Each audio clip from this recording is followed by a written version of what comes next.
राहु एक छाया ग्रह होते हुए भी असाधारण शक्ति रखते हैं, जो किसी के जीवन में आमूल-चूल परिवर्तन ला सकते हैं।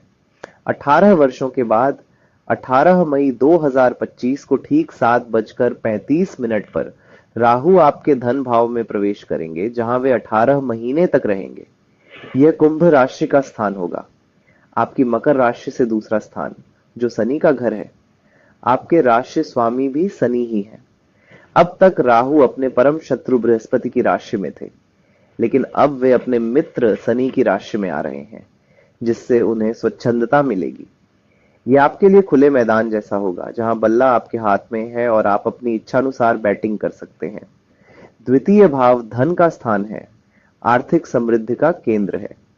राहु की वह विशेष शक्ति जो जीवन को बदल देती है, अब आपकी आर्थिक स्थिति में परिवर्तन लाएगी।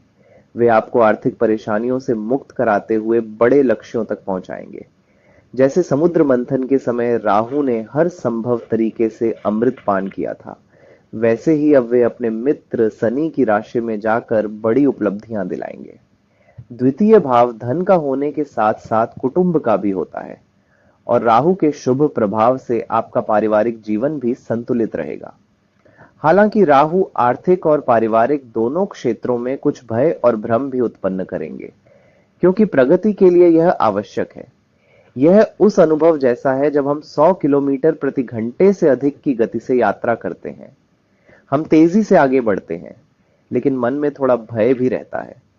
5 दिसंबर 2026 तक राहु आपके आर्थिक लक्ष्यों की प्राप्ति में सहायक रहेंगे। जब राहु द्वितीय भाव में स्थित होंगे, तो वाणी या संगीत से जुड़े कार्यों में आपको समर्थन मिलेगा। इस स्थिति में राहु की 5वीं दृष्टि सीधे आपके नौकरी के 6ठे भाव पर पड़ेगी। विशेष बात यह है कि राहु जिस स्थान पर दृष्टि डाल रहे हैं, वह उनके परम मित्र बुध की राशि है। माना जाता है कि बुध के घर पर राहु की दृष्टि शुभ परिणाम लाती है। अतः नौकरी संबंधित कार्य निसंकोच करें, क्योंकि राहु धन स्थान से देख रहे हैं और धन त्रिकोण से 6ठे भाव को अपनी दृष्टि से प्रभावित कर रहे हैं। इसका अर्थ है कि धन की वृद्धि आपके स्वयं के प्रयासों और कर्मों से होगी, जिसका फल राहु आप तक पहुंचाएंगे। 6ठा भाव रोग का भी होता है और राहु को रुकना नहीं आता। वे या तो रोगों से मुक्ति दिलाएंगे या ऐसी परिस्थिति उत्पन्न करेंगे जहां बाधाओं के बावजूद आप अपने लक्ष्य तक पहुंच पाएंगे। यदि कर्ज है, तो राहु धन भाव पर होने और कर्ज भाव पर दृष्टि होने से धन की व्यवस्था करवाएंगे, जिससे आप कर्ज मुक्त हो सकेंगे। 6ठा भाव शत्रुओं का भी होता है। यदि आपके कार्य में अवरोध उत्पन्न हो रहे हैं, तो राहु की दृष्टि इन्हें दूर करेगी। राहु को रुकना या झुकना नहीं, बस आगे बढ़ना आता है। इसीलिए आप शत्रुओं का सामना करते हुए अपने लक्ष्य की ओर अग्रसर होंगे। यह राहु का प्रभाव होगा। राहु के पास 7वीं दृष्टि भी है, जिससे वह अष्टम भाव पर अपना प्रभाव डालेगा। ध्यान रखें कि इस स्थान पर पहले से ही केतु विराजमान है। 18 तारीख को ही केतु प्रवेश करेंगे और वहां स्थित रहेंगे। यह मोक्ष त्रिकोण का स्थान है, जिससे बेहतर केतु के लिए कोई जगह नहीं हो सकती। मोक्ष त्रिकोण पर रहते हुए राहु की दृष्टि भी आ रही है, जिसका अर्थ है कि आपकी आध्यात्मिकता बढ़ने वाली है। आपकी स्पिरिचुअलिटी और भगवान के प्रति श्रद्धा बढ़ेगी। जब मोक्ष त्रिकोण पर केतु विराजमान होते हैं, तो व्यक्ति मोक्ष की यात्रा पूरी कर पाता है। ईश्वर के रहस्यों को जानने के लिए इससे बेहतर अवसर नहीं मिलेगा। यदि आप इस क्षेत्र में कार्यरत हैं, तो यह वरदान से कम नहीं होगा। अष्टम भाव पर केतु का होना हमारी ज्योतिष विद्या से जुड़ा है। आने वाले 1.5 साल में आपका एस्ट्रोलॉजी और ऑकल्ट विषयों में ज्ञान बढ़ेगा। राहु के पास एक और नवम दृष्टि है, जिससे वह आपके दशम भाव यानी करियर भाव पर प्रभाव डालेगा। यह 7वीं राशि है, जो शुक्र का घर मानी जाती है। जैसे शनि और राहु का संयोग होता है, वैसे ही राहु और शुक्र का कॉम्बिनेशन भी बहुत शुभ माना गया है। राहु स्वयं शिष्य हैं और शुक्राचार्य को हम दानव गुरु के नाम से जानते हैं।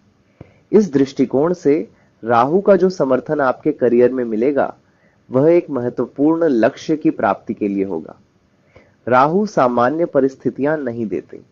यदि वे चुनौतियां प्रदान करते हैं, तो बड़ी देते हैं, और यदि सफलता देते हैं, तो भी विशाल स्तर की देते हैं।